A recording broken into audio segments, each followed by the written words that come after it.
அண்ணனர்களே, இந்த போதை வஸ்து கும்பலுடன் தொடர்புடைய போலீஸ், அதாவது இந்த படைகளுக்குள் இருக்கின்ற கருப்பு ஆடுகள் தொடர்பான பல தகவல்கள் நாங்கள் தொடர்ந்து வழங்கி வருகின்றோம். அந்த வகையில் தற்பொழுது இடமாற்றம் பெற்றிருக்கின்ற போதைப்பொருள் தடுப்பு பிரிவின் டிஐஜி ஓஷான் ஹேவே விதாரண மற்றும் டிரெக்டர் SSP ஹேமல் பிரசாந்த் இருவரும் பகிரங்கமாக இருவர் மீதும் இந்த குற்றச்சாட்டு வந்திருக்கின்றது. இந்த குற்றச்சாட்டு என்பது அவர்கள் தொடர்ச்சியாக இந்த போதை பஸ் முதலாளிகளுக்குத்தான் அவர்கள் உதவி இருக்கின்றார்கள் என்றும், அவர்கள் குறித்தான எந்த ஒரு நடவடிக்கையும் இவர்கள் எடுப்பதில்லை என்றும் மிக அதிகமான முறைப்பாடு ஒன்றை கொடுத்திருக்கின்றது. யாரு? National authority for the protection of victim of crime and business. அதாவது இந்த சாட்சிகள் மற்றும் பாதிக்கப்பட்டவர்களை பாதுகாப்பதற்கான அமைப்பு. இலங்கைக்குள்ள சட்டபூர்வமாக நாடாளுமன்றத்தாலும் ஏற்றுக்கொள்ளப்பட்டு நீதியமைச்சாலும் பரிந்துரைக்கப்பட்டு ஜனாதிபதி அவர்களால் ஓபன் பண்ணப்பட்டு உத்தியபூர்வமாக இயங்குகின்ற ஒரு அமைப்பு. அந்த அமைப்பின் மகேசா அவர்தான் ஏகப்பட்ட முறைப்பாட்டை இந்த போதை பஸ் தடுப்பு பிரியத்திலும் கொடுத்து சிஐடிக்கும் அவர் முறைப்பாடு செய்திருக்கின்றார். இந்த இருவரும் போதைப் பொருள் முதலாளிகளாக அமர்ந்து தெஹிவாலாவுக்கு மட்டுமே உதவுகிறாள் என்றும் எப்போதும் கூறி வந்திருக்கின்றார் இந்த மகேசா. போதைப் பொருள் துறையின் பொறுப்பாளரான போதை பொருள் ஒழிப்பு பணியத்தின் பொறுப்பாளரான டிஐஜி ஓஷான் ஹேவே விதாரண பாலா மல்லியின் மாமாவின் மனைவியின் வகுப்பு தொடராம். எங்க போகுது பாருங்க. அதாவது இந்த டிஐஜி கூட படிச்ச, அதாவது பாலா மல்லிர மாமாவின் மனைவியின் வகுப்பு தோழராம். மாமாட மனைவி எங்க போகுது பாருங்க, நீங்களே பார்த்துக் கொள்ளுங்க. வகுப்பு தோழர். அவர் தேவேந்திர மகாவித்யாலயத்தில் பள்ளிக்கு சென்று படித்தவர். அந்த நட்பின் காரணமாகத்தான் அவர் பாலா மல்லியின் உதவியை தொடர்ந்து செய்து வருகின்றாராம். 2023 ஆண்டு பாலா மல்லி இலங்கைக்கு வந்தபோது போதைப் பொருள் அதிகாரிகள் அவரை கைது செய்ய போகும்போது விமான நிலையத்திலிருந்து அவரை மீட்டது இந்த டிஐஜி ஓஷான் தான். இது எப்படி இருக்குது? காப்பாற்றிருக்கிறார். இவை தொடர்பாக இப்போது நடவடிக்கைகள் எடுக்கப்பட்டிருந்தாலும் மகேஷிகா இந்த விஷயங்களை நீண்ட காலத்துக்கு முன்பு கூறியிருக்கின்றார். அதாவது விமான நிலையத்தை கடந்து விமான நிலையம் கடந்து 6 மாதங்களுக்கு மேலே ஆகிவிட்டது. நாட்டுக்கு வந்து ஒரு 6 மாசத்துக்கு முதல்ல இந்த சம்பவம் நடந்திருக்கான். மகேஷிகாவின் கூற்றுப்படி பாலா மல்லியின் பொருட்கள் கடந்த வாரம் தங்கல அருகே கடலில் மிதந்து வந்த 53 பெக் வந்துச்சு இல்லையா, பேக்கெட். அந்த பேக்கெட் வேற தானா.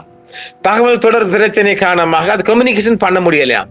ஈரானிய கப்பலில் இருந்து பொருட்களை பெற்ற பெரிய படகால் அவற்றை சிறிய படகுகளுக்கு கொடுக்க முடியவில்லையாம். அந்த டிரான்ஸ்பர் செய்ய முடியலையாம்.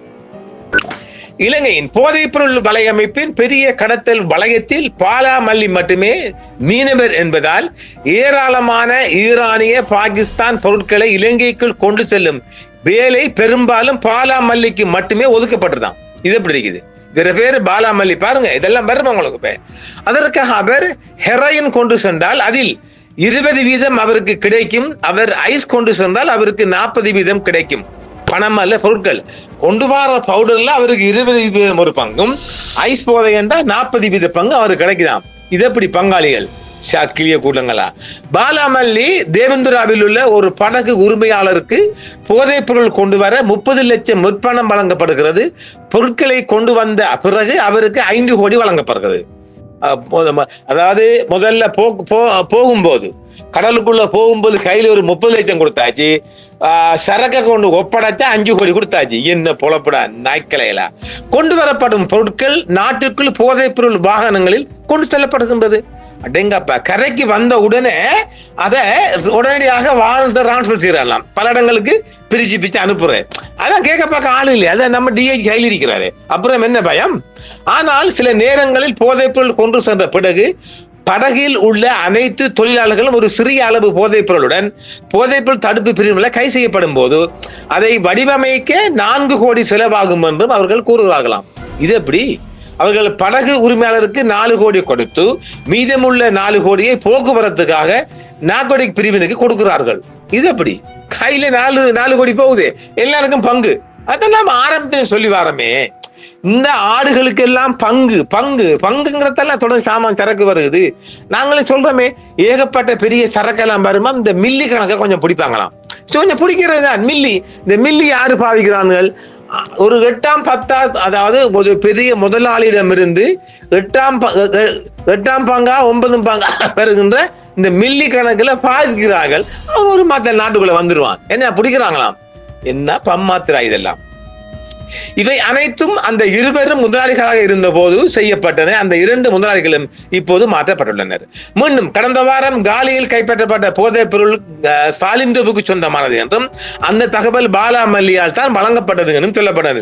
புகழுக்களான மாறி மாறி கோவத்துக்காக கொடுக்கிற மகேசிகா இன்னும் அங்கேயே இருக்கிறார். காவல்துறை புலனாய்வு பிரிவுக்கு சில மாதங்கள் முன்னால் காவல்துறையில் உள்ள அதிகாரிகள் காரணமாக காவல்துறையை ஏமாற்றம் அடைந்துள்ளது. போதைப் பொருள் மாஃபியாவால் பணம் பெறுபவர்கள் இன்னும் எத்தனை பேர் இருக்கின்றார்கள் என்று தனக்கு தெரியும் என்று அவர் தனக்கு தெரியவில்லை என்று சொல்கின்றார். ஜாமீன் பெற்ற கஞ்சிப்பான நாட்டிலிருந்து நாடு கடத்தப்பட்டு இன்னும் ஒரு டிஐஜியாக இருப்பதாக மகேசிகா கூறுகின்றார். அவரும் நீக்கப்பட வேண்டும் என்றும் இந்த மகேசிகா உறுதியாக சொல்லுகின்றார். போதைப்பொருள் கடத்தல் குற்றச்சாட்டுகள் காரணமாக ஜனவரி முதல் 68 காவல்துறை அதிகாரிகள் இடைநீக்கம் செய்யப்பட்டுள்ளதாக பொது பாதுகாப்பு மற்றும் நாடாளுமன்ற விவகார அமைச்சர் ஆனந்த் விஜயபால தெரிவித்திருக்கின்றார். போதைப்பொருள் பயன்பாடு மற்றும் கடமையில் ஈடுபட்டதாக அதிகாரிகள் மீது குற்றம் சாட்டப்பட்டுள்ளதால் அவர்கள் உடனடியாக பணியிலிருந்து இடைநீக்கம் செய்யப்பட்டிருப்பதாக அவர் அறிவித்திருக்கின்றார். இத்துடன் புதிதாக பணியில் சேர்ந்த இளம் காவல்துறை அதிகாரிகளில் 15-20% வரையானோர் போதை பழக்கத்துக்கு அடிமையாகிட்டார்களாம். இது எப்படி இருக்குது? நாசமா போக. புதிதாக பணியில் சேர்ந்த காவல்துறை அதிகாரிகளில் 15 தொடக்கம் 20 பேர் போதை பழக்கத்திற்கு அடிமையானவர்கள் என்று பொது பாதுகாப்புத்துறை அமைச்சர் தெரிவித்துள்ள விடயம், இதுவரை இந்த ஆண்டு இதுவரை போதைப்பொருள் தொடர்பான குற்றச்சாட்டுகள் காரணமாக 68 காவல் அதிகாரிகள் இடைநீக்கம் செய்யப்பட்டுள்ளதாக அவர் குறிப்பிட்டிருக்கின்றார். போதையின் மற்றும் மாம்பிட்டிய பகுதியில் கட்டப்பட உள்ள மத்திய மாகாண போதைப்பொருள் சிகிச்சை மற்றும் மறுவாழ்வு மையத்திற்கான அடிக்கல் நாட்டு விழாவில் பேசிய அமைச்சர், நாட்டில் போதைப் பொருள் அச்சுறுத்தலை கையாளுவதற்கான அரசாங்கத்தின் திட்டங்களை கோடிட்டு காட்டியிருக்கின்றார். விடப்படா வடிவில் சொல்ல போல டெல்லி வரைக்கும் போகும் இல்ல. அடுத்த 10-12 நாட்களுக்குள் நாட்டிலிருந்து போதைப் பொருளை ஒழிக்க ஜனாதிபதியின் தலைமையில் ஒரு புதிய தேசிய பிரச்சாரம் தொடங்கப்படும் என்றும் மத தலைவர்கள், கல்வி அமைச்சகம், பள்ளி மற்றும் பல்கலைக்கழக மாணவர்கள், ஆபத்தான போதைப் பொருள் கட்டுப்பாட்டு வாரியம், காவல்துறை, ஊடக நிறுவனங்கள், உள்ளூராட்சி நிறுவனங்கள் மற்றும் பிறரை ஒன்றிணைக்கும் ஒரு திட்டத்தை நாங்கள் திட்டமிட்டுள்ளோம் என்றும் பாதுகாப்பு அமைச்சர் சொல்லி இருக்கின்றார். போதைப் பொருள் தொடர்புகள் தொடர்பாக மருதானை காவல் நிலையத்தைச் சேர்ந்த 3 காவல் அதிகாரிகள் அண்மையில் இடைநீக்கம் செய்யப்பட்டிருக்கின்றார்கள்.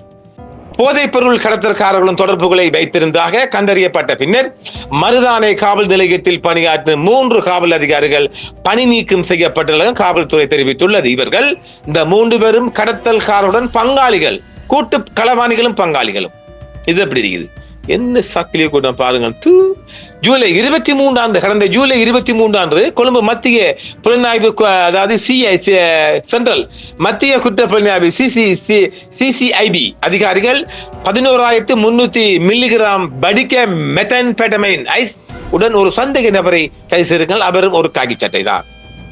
கைது செய்யப்பட்ட சந்தேக நபரின் தொலைபேசி ஆய்வு செய்த போது அவர்களின் தொலைபேசி கண்கள் மற்றும் குரல் அஞ்சல்கள் உட்பட 3 காவல் அதிகாரிகளுடன் தொடர்புடையதும் தெரியப்படும். மேலும் அதன்படி போதைப் பொருள் கடத்தல்காரர் ஒருவரே போதைப் பொருள் கடத்தலில் ஈடுபட உதவிய குற்றச்சாட்டில் 3 கான்ஸ்டபிள்களும் கைது செய்யப்பட்டனர்.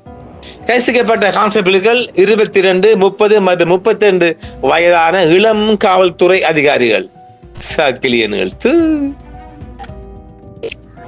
அனைத்து கருத்துக்களுக்கும் நிர்வகிக்கப்படும் ஆபாசமான அவதூறான கருத்துக்களை அதாவது இது குறித்தான மக்கள் ஒரு ஆபாசமான கருத்துக்களையும் சொல்லாமல் ஓரளவு அதாவது இந்த பேஸ்புக்கில் எல்லாம் செய்தி வருது இல்லையா, அதை ஒரு ஆபாசம் இல்லாமல் ஒரு கண்டனத்துக்குரிய சேவலாக தான் கொடுக்க வேண்டும் என்றும், இது குறித்தாக மிக மோசமான கண்டனங்கள் வெளியாவதையும் கொஞ்சம் மனஸ்வார்த்தத்துடன் இந்த போலீஸ் துறை தெரிவித்திருக்கின்றது. இதில் வேடிக்கை என்னவென்றால், மிக நீண்ட காலங்களாக மைந்தண்ட ஆட்சி தந்திரிக ஆட்சியில ஆரம்பிக்கப்பட்டிருந்தாலும் மைந்தன் கோட்டையன் வந்தது பிறகு மிக கூடுதலான இந்த நாட்டுக்குள் இந்த சீனி ஃபேக்டரி மாதிரி உப்பு ஃபேக்டரி மாதிரி ஆரம்பிச்சானுங்க. இப்பொழுது ஒரு மிகப்பெரிய இறுக்கம் டைட் பண்ணப்பட்டிருக்கு இல்லையா. நாங்க ஏற்கனவே பலமுறை சொல்லியிருக்கிறோம், இந்த தென்கடல் பகுதியில காலி ஆழ்கடல் மீனவன் கொண்டு வரான் என்று நாங்க பலமுறை சொல்லிக்கிறோம். இந்த மீண்டும் பாருங்க, இந்த மகேஷா முழுசா காட்டி கொடுக்கிறார். அதை கூட இவர்கள் செய்யலை, கருப்பாடுகள் செய்யலை. இப்பதான் இந்த கருப்பாடு ரெண்டு மனையமா பதவி நீக்கம் என்றால் உடனடியாக ஒருவரை பணி நீக்கம் செய்யலை என்றால் உடனே அவன் கோர்ட்டுக்கு போவார்கள். எனவே உத்தியோகபூர்வமாக சிஐடி எல்லாம் அதை மோந்து பிடிச்சிருக்குது. ஆதாரபூர்வமாக ரிப்போர்ட் கொடுத்தவுடன் ஒரு அறிக்கை சமர்ப்பிக்கப்பட்ட சட்ட மாதிபரின் ஆலோசனை பெறப்பட்டும் ஐஜியையும் பரிந்துரைக்கு அமைய போலீஸ் கமிஷனுக்கு அனுப்பப்பட்டு இந்த கருப்பாடுகள் நிறுத்தப்படுவார்கள், இன்டர்டிக்ஷன் பண்ணப்படுவார்கள். ஆக இந்த அரசாங்கம் எப்படி பார்த்தாலும் ஓரளவு 75% நான் அதை திருப்திப்படுவேன். இந்த போதை வசை ஒழிப்பதில் இந்த அரசாங்கம் குறியாக இருக்கின்றது. அதில் மக்கள் இதில் புரிந்து கொள்ள முடியும். அது போதிய அளவுக்கு அவர்கள் இதில் கொஞ்சம் இறுக்கமாகத்தான் இருக்கின்றார்கள். காலப்போக்கில் ஒரு 75% ஒழிக்கப்பட்டாலும் அது ஒரு பெரிய விடயம் தானாலும் காலி பகுதி மீனவ துறைமுகங்கள் தொடர்ந்து கண்காணிக்கப்பட வேண்டும். ஏனெனில் ஒட்டுமொத்தமாக இந்த சர்வதேச மாஃபியா கும்பல் அழிக்கப்படவில்லை. அடுத்தது பாகிஸ்தானில் பாகிஸ்தான் கடல் வழி சர்வதேச கடல் எல்லை, பாகிஸ்தான் என்பதுக்கு அப்பால் இலங்கையை சேர்ந்த கடல் எல்லைக்குள் இந்த நேவிக்காரர்களை டியூட்டிக்கு அமர்த்தணும். அவன் பகலிலே செய்ய தேவையில்லை. நைட் 6 மணிலிருந்து காலை அவன் தான் பங்குதான். அந்த காலை 6 இருந்து நைட் 6 மணியும் அவன்களை இந்த கடல் எல்லையில போடணும். அதை கண்காணிக்க இன்னொரு படம் இருக்கணும் கரையோர பகுதிகளில். இப்படியாக இந்த மாதிரி சட்டம். அடுத்தது இந்த தூக்கு தண்டனை சென்டென்ஸ் இந்த நாடு கொண்டு சிங்கப்பூர்ல எவ்வளவு சட்டம் இருக்கு. சிங்கப்பூர்ல மனித உரிமை அமைப்பு எல்லாம் கண்டனம் தெரிவித்து அங்க அவங்களை தூக்கலையா? அது எந்த மனித உரிமை அமைப்பு கண்டனம் தெரிவித்தாலும் தூக்கு தண்டனை இந்த மாதிரி அதாவது கொலை குற்றவாளிகளுக்கும் இந்த போதை வஸ்து கடத்தல் மன்னர்கள் மாஃபியாவுக்கெல்லாம் ஒரு 10 பேரை தூக்கிட்டா பயந்து தூக்குங்கடா, தூக்கி கழுத வட்டி போடுங்களேன். யாரும் அந்த பட்டாசு பழுத்தி சந்தோஷப்படுவாங்கல்ல. கொடுக்கார் அந்த தூள் வியாபாரிகளை தூக்குல போட்டால் நிச்சயமாக நாடு உருப்படும். அதை விட்டு உள்ளுக்கு போட்டுட்டு அவளுக்கு சாப்பாடு, அவங்களுக்கு 3 வேளை 4 வேளை சாப்பாடு வேற, அவளுக்கு டேட் மூவிங் வேற, அப்புறம் அவங்களுக்கு வெஹிக்கிள் வேற, காவல் வேற. இது தேவையா? ஆட்களை தூக்கி தள்ளி போட்டு போக இருக்காமே. மீண்டும் இன்னும் ஒரு தொடர் இருக்கு, அதுலயும் பாப்போம். தண்டனை என்றும் உங்களுடன் சன்ரைஸ் இந்தியா டிவி சப்ஸ்கிரைப் பண்ணுங்கள், பெல் பட்டனையும் கிளிக் செய்யுங்கள். உங்கள் ஆதரவே எங்கள் சேவை. ஆதரவு தாருங்கள், அரவணைப்போம். மறக்காம சர்ப்ரைஸ் பண்ணுங்க. தேங்க்யூ.